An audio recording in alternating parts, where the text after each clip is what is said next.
The steady beep of the heart monitor filled the sterile ICU room. Rufy's eyelids fluttered open.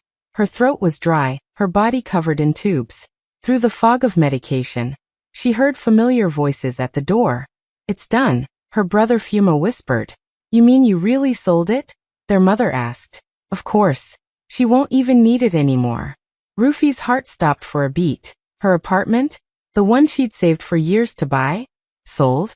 As the monitor beeped faster, she realized her family had already buried her while she was still breathing.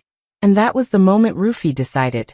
When she recovered, she wouldn't just take her apartment back, she would take her entire life back. Rufy had spent almost 10 years working as an architect. Every night she stayed late at the office, drawing plans, meeting deadlines, and skipping sleep just to prove herself. She didn't come from a rich family, so every ruble she earned came from her own hard work. After years of saving, she finally bought a small apartment in the center of Moscow.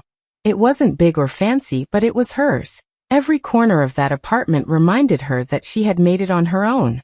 When she unlocked the door for the first time, she smiled and whispered, "This is my dream come true." Her brother, Fumo, was the opposite of her.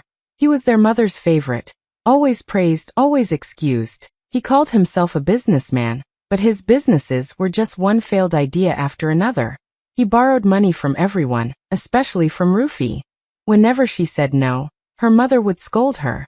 "He's your brother, Rufy. You should help him. Family must stand together."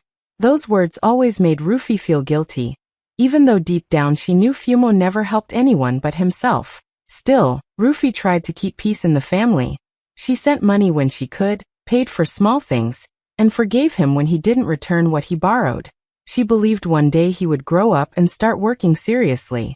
But as she worked harder to build her life, Fumo became more comfortable depending on her. He saw her success as his right, not her effort. Every weekend when Rufy visited their mother, Fumo would come too, talking loudly about his next big plan. He would say things like, "Rufy, if you invest a little in me, we'll both be rich soon." She would smile politely and change the topic, knowing nothing he said ever became real. Her apartment became her safe place, a world where no one demanded, no one lied, no one guilt her.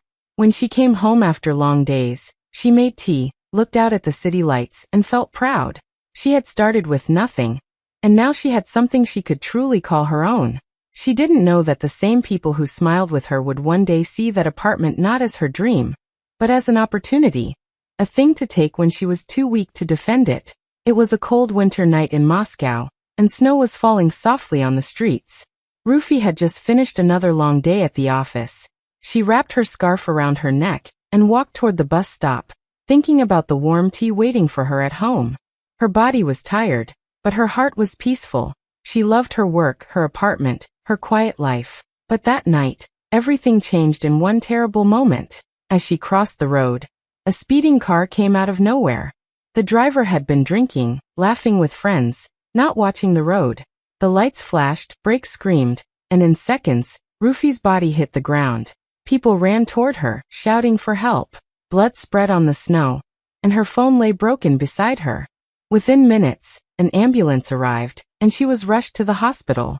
The doctors worked for hours. Her ribs were broken, her leg shattered, and there was bleeding inside her head.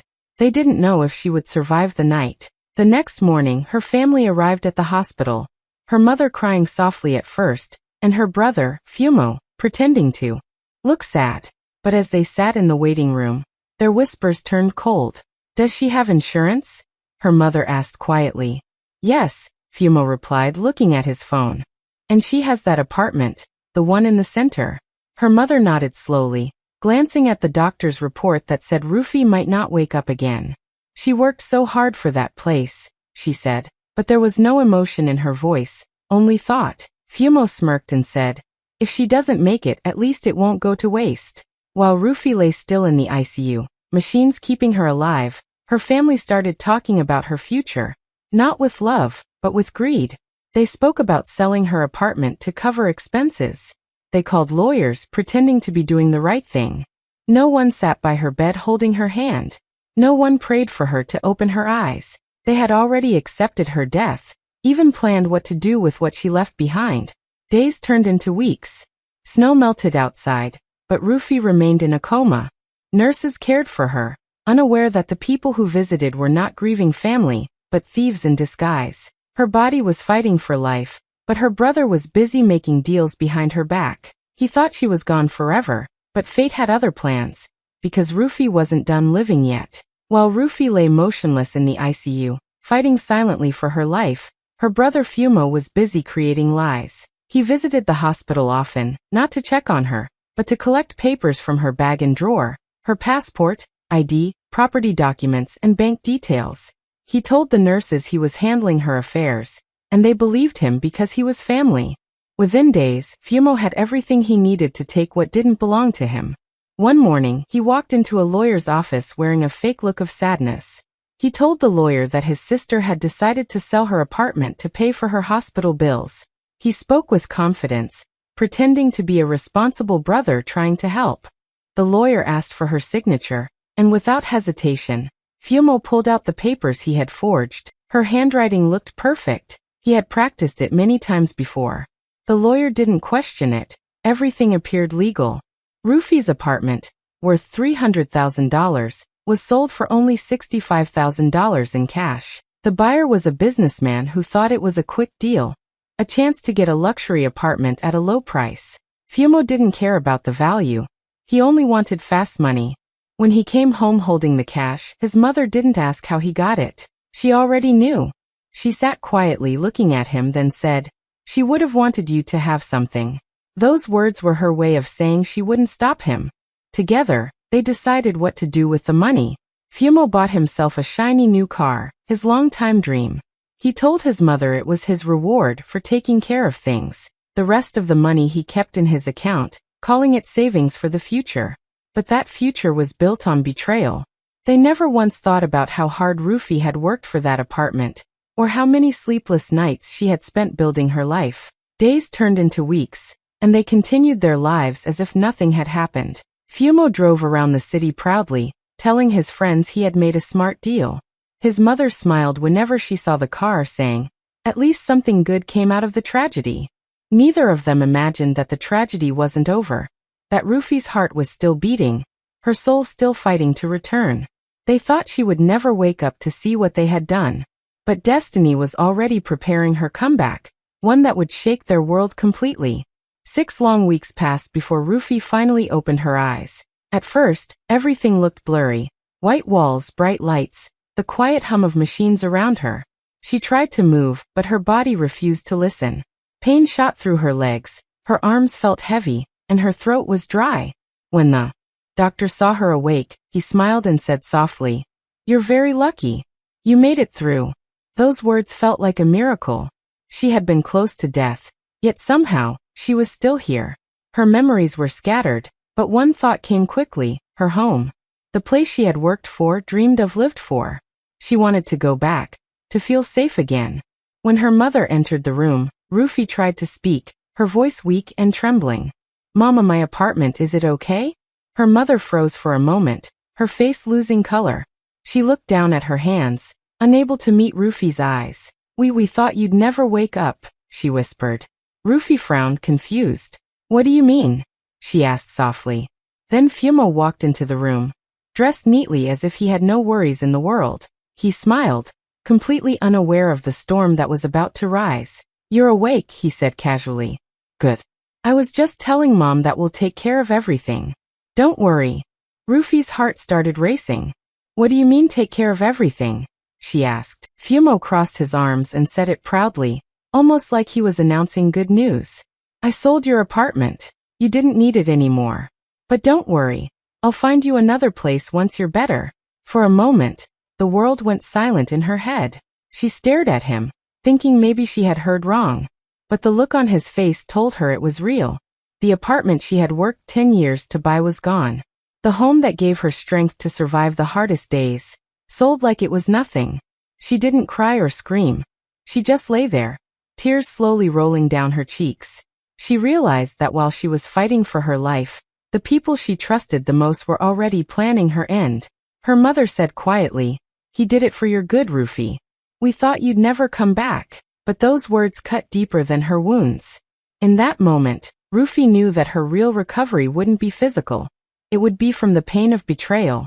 She promised herself silently that when she walked again, she wouldn't just rebuild her life. She would take back everything they stole from her, piece by piece. Months later, Rufy finally left the hospital. Her body had healed enough for her to walk, but only with the help of crutches. Each step hurt, yet she forced herself forward. She had survived something most people wouldn't, and she knew it wasn't by luck. It was because she wasn't ready to give up. When her brother Fumo came to pick her up, he wore a gentle smile, pretending to be the caring brother everyone believed he was. "You can stay at my place till you find your balance," he said kindly. Rufy looked at him for a moment, then nodded slowly. "Thank you," she whispered, hiding the storm that burned behind her calm face. The room he gave her was small, barely furnished, but she didn't complain. She smiled, said thank you, and pretended to be grateful. Every morning, she watched him brag about his new business and show off his expensive car, the one he bought with her money. He thought she didn't know, but she knew everything. She saw the truth in every word he spoke, and each lie only made her stronger. Rufy told herself she wouldn't waste her energy on anger. Instead, she would turn that anger into power. At night, while Fumo and their mother slept, Rufy sat on her bed with her laptop. She started reaching out to her old colleagues, telling them she was recovering and looking for small freelance work. They were happy to hear from her and gave her projects she could handle from home.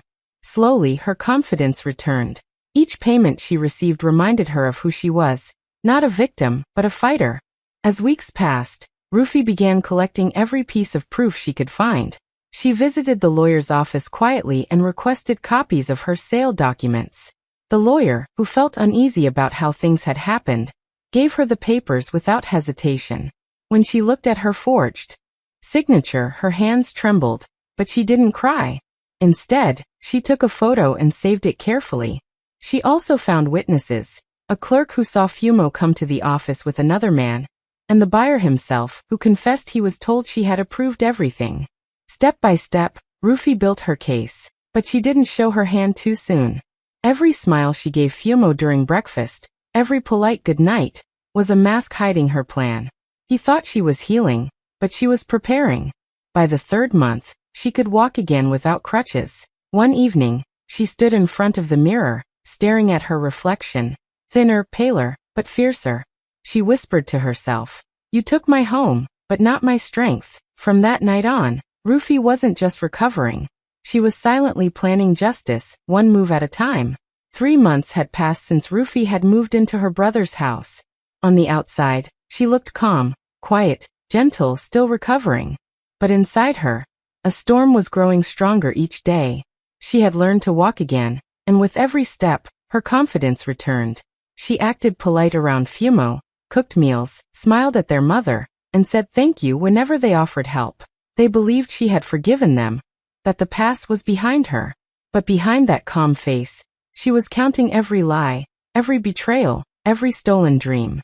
Fumo, on the other hand, was enjoying his new life. He called himself a businessman now and walked around in expensive suits. He threw parties in restaurants, laughed loudly with his new friends, and posted pictures on social media, posing in front of Rufy's old apartment, pretending it belonged to him. Seeing those photos broke something inside her. That apartment wasn't just a building. It was the proof of her hard work and independence. Watching him use it as a prop for his fake success felt like being robbed all over again. Every night, Rufy would sit by the window, staring at the city lights. She wondered how someone could be so proud of stealing from his own sister. But she didn't show her anger. She stayed quiet, waiting for the right time. Her silence made Fumo careless. He started bragging even more, talking about his investments and how everyone admired his business sense. He didn't know that the same woman sitting across from him at dinner was preparing to destroy his web of lies. One evening, as they sat in the living room, Fumo was laughing loudly while scrolling through his phone. He showed their mother new comments on his social media post. "Look, people are calling me successful now," he said proudly. Rufy looked at him for a long moment and finally asked softly, "Fumo, do you ever feel guilty?" He paused, surprised by her tone, then burst out laughing. "Guilty? For what? For saving you from a hospital bill? You should thank me." That apartment helped pay for your treatment, didn't it? Rufy's lips curved into a small, cold smile. Her voice was calm, almost too calm. You didn't save me, Fumo. You sold me, she whispered. He frowned, confused. You sold my house, she continued quietly. But you also sold your soul. The words hung in the air, heavy and sharp. For the first time, Fumo didn't laugh. He didn't understand yet. But that was the moment everything began to turn. The calm before the real storm that was coming for him. When Rufy returned to work, she carried herself with quiet strength. She looked healthy, determined, and nothing like the weak woman who had left the hospital months before. But beneath her calm appearance, she had been preparing for this moment for weeks. She had contacted the authorities, gathered evidence, and found witnesses who could testify about her brother Fumo's lies. She had every document, every email, every proof needed to bring him down. The buyer of her apartment was nervous. Once Rufy's lawyer reached out and explained the legal consequences, he panicked. Within hours he admitted everything. How Fumo had forged her signature, how he had sold the apartment for far less than it was worth, and how he had convinced him that Rufy had agreed to it. The confession was clear and complete, leaving no room for doubt. The authorities acted quickly, and within a week, Fumo received a court summons. He tried to act calm, pretending he hadn't done anything wrong, but Rufy could see the fear in his eyes. Their mother came to Rufy before the court date. She grabbed her hands and begged, "Please, Rufy, handle it quietly. Don't destroy him. He's your brother." Her voice was soft, trembling with worry. Rufy looked at her calmly, her eyes steady. "He destroyed me first," she said firmly, her words leaving no space for debate. She didn't hesitate. She knew that family didn't mean protection when someone betrayed you so deeply. The courtroom was filled with quiet tension the day of the trial. Fumo walked in, trying to keep his head high, but the air was heavy with the truth he had been avoiding. Rufy sat calmly, her evidence neatly organized, ready to speak when needed. One by one, the documents were read aloud. Every forged signature, every false transaction, every lie Fumo had told to hide the truth was exposed in front of the judge, the lawyers, and the witnesses. The room was silent except for the sound of papers turning and the occasional gasp from the spectators. Fumo tried to explain, to twist the story in his favor, but the proof was undeniable. The apartment, which he had treated as his own prize, was clearly hers. His lies crumbled like paper under pressure. Every action he had taken while Rufy was in the hospital came to light. His friends and acquaintances whispered, shocked by the depth of betrayal. Rufy watched quietly, feeling a strange mix of satisfaction and relief. That day, justice was not just about money or property. It was about truth, courage, and reclaiming what had been stolen. Fumo would face consequences, and Rufy would finally see her life start to rebuild, not with anger, but with the peace of knowing she had fought back and won. The day the judge announced the verdict, the courtroom was tense. Everyone waited as the ruling was read aloud. The judge declared that the sale of Rufy's apartment was illegal. Every document Fumo had forged, every lie he had told, had been proven beyond doubt. The buyer was refunded the money, and the ownership of the apartment was returned to Rufy. She finally had her home back, the place she had built with years of hard work, the place that represented her independence and dreams. Fumo sat in shock, his face drained of color as the judge continued. He was fined heavily and sentenced for fraud. The judge's words cut through the silence like a blade. His actions had legal consequences, and he would have to answer for them. Outside the courtroom, his life began to crumble immediately. The luxury car he had bought with Rufy's money was repossessed. Friends who had celebrated his success quietly disappeared, leaving him alone to face the ruin he had caused. The pride he had carried for months, the arrogance that made him think he could get away with it, shattered completely. Rufy watched quietly from the back of the courtroom. She didn't cheer, she didn't laugh. She just observed, calm and steady, knowing that justice had been served. Every betrayal, every deceit, every selfish act had been recognized and punished. Her brother, who had once smiled while plotting against her, now sat stripped of everything but regret. On the day of his sentencing, as Fumo was led out of the courtroom, he turned to look at Rufy. His eyes were full of regret, a deep, raw emotion that hadn't been there before. He whispered, almost breaking, "I didn't think you'd live." His voice trembled, a mixture of fear and shame. as he realized the depth of his mistakes and how completely he had misjudged her. Rufy looked at him quietly, her expression calm but firm. She didn't need to shout or scold him. She only said, softly, "That's what happens when you bury people who are still breathing." The words hung in the air, simple but powerful, leaving no room for argument. In that moment, Fumo understood that his actions had consequences far beyond what he had imagined. He had tried to destroy her life, but instead he had destroyed his own. As Rufy left the courtroom, the weight on her shoulders felt lighter. She had fought not only for her property but for her dignity, her strength, and her life. Fumo had fallen, and justice had been served, but Rufy knew this victory was not just about winning a legal battle. It was about reclaiming everything he tried to take from her, proving that no one could steal her spirit. When Rufy finally stepped back into her apartment, she felt a rush of emotions. The space was hers again, yet every corner reminded her of the pain she had endured, the betrayal of her brother, the silence of her mother, the weeks she had spent fighting to survive. She ran her hand along the walls, touched the window frames, and for a moment, closed her eyes. She had been broken, yes, but she had survived. She was whole. She decided to make her home a reflection of herself, strong, bright, and alive. She brought in fresh colors, hung paintings that made her smile, and let sunlight flood the rooms.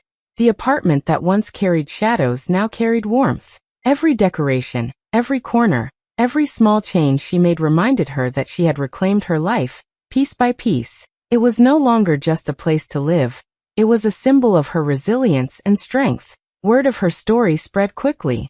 Colleagues she had worked with for years reached out, praising her courage and determination.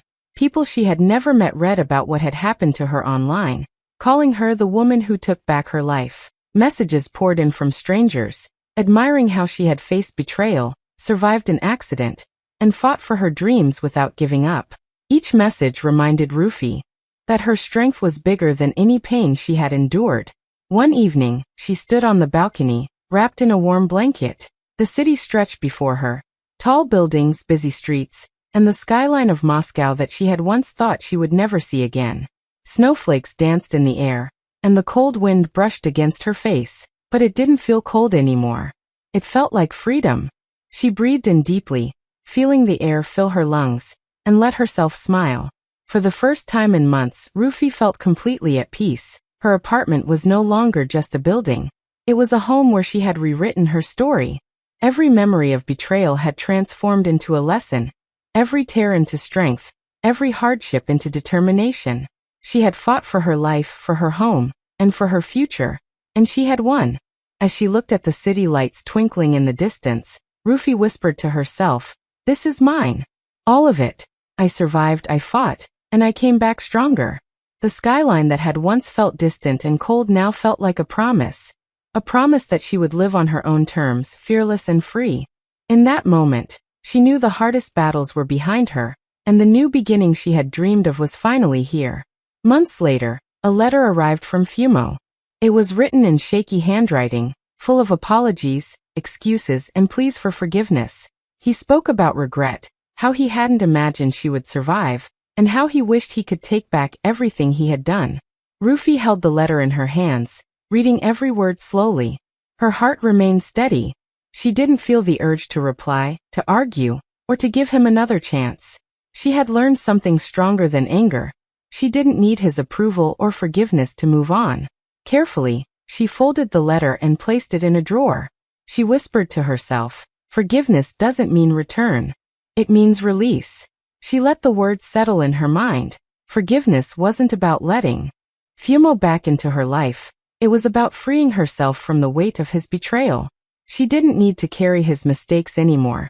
They belonged to him, and she belonged to herself. Turning to her desk, Rufy opened her sketchbook. Her fingers moved over the pages, drawing lines, shapes, and plans. She was designing a new apartment complex, one bigger and brighter than anything she had ever imagined.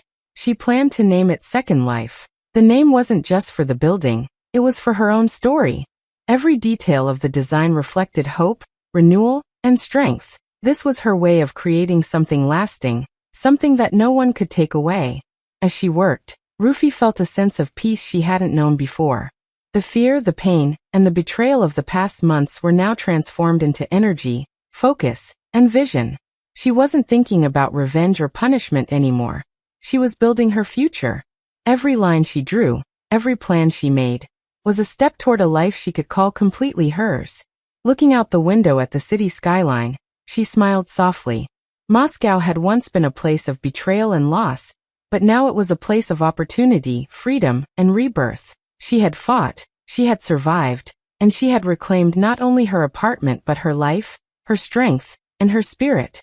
Rufy knew that the hardest part of her journey was over. The real victory wasn't in taking back what was hers. It was in what she had become. Someone who could rise above pain. Someone who could create anew from ashes. Someone who could turn loss into power. She was no longer the victim of circumstance or betrayal.